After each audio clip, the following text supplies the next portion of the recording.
call on the Jama-ah, Honorable S. Salih. Thank you, Honorable Chair. Assalamu alaikum and good morning and Jama-ah Mubarak to our viewers who are firstly, how serious are we in South Africa to the right to healthcare, which is a fundamental right enshrined in our constitution? We are indeed 30 years into democracy, the most unequal society where the type of service we receive is dependent on our socio-economic standing. Majority of people in South Africa are dependent on public healthcare services. We who are working on the ground witness over the years the long queues, the lack of infrastructure, lack of medical staff, and exhausted medical staff. Our medical professionals are overworked, underpaid, and abused. A crippling shortage of medical professionals resulting in a healthcare system that is collapsing under the injustice of many years in our democracy.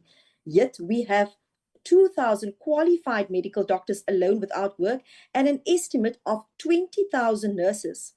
Budget constraints, corruption, mismanagement of funds continue to plague every sector of government, leading to poor infrastructure, lack of funds, lack of crucial filling of positions, and in this case, the need for absorbing the unemployed doctors into hospitals.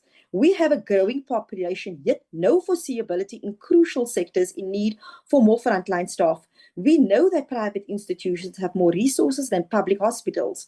We know there's a fight back against the NHI, but it is imperative that we comprehend the right of healthcare and place right to health and life first and dignity in the forefront.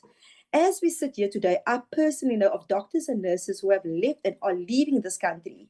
Years of studies and sacrifice and money paid, but no other option but to leave for overseas where their services and hard work will be appreciated. South Africa is currently at an estimate of 1 doctor to 3,000 patients in places where it's supposed to be at least 2 to 1,000, according to stats. Is it's even worth studying medicine anymore? We value the airport and Eskom more than we value our doctors. How many sectors have been bailed out financially? Yet we find in our country, we cannot put the people of our country's rights to healthcare first.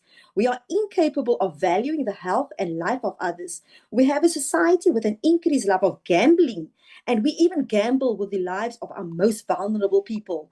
The Minister of Finance and Health and all stakeholders need to ensure they make serious efforts to allocate extra funding to the sector and specifically to the employment of frontline workers in areas where it is most needed. Stop the suffering and humiliation of our people who suffer as a result of the failures within our healthcare sector, our failure within government. On an urgent basis, this matter needs to be attended to, and unemployed doctors, nurses, and other medical staff be employed. We cannot negotiate with the lives and health of the people of our country by ignoring the fact that we do have available doctors and nurses, but refuse to employ these individuals. What happened to the government's 10-point program aid to holistically improve the healthcare services? What happened to foreseeability and accountability? Honorable Chair, I'm very concerned that this is just another tick box exercise today and that we're not going to see any positive efforts being made forthcoming. Thank you.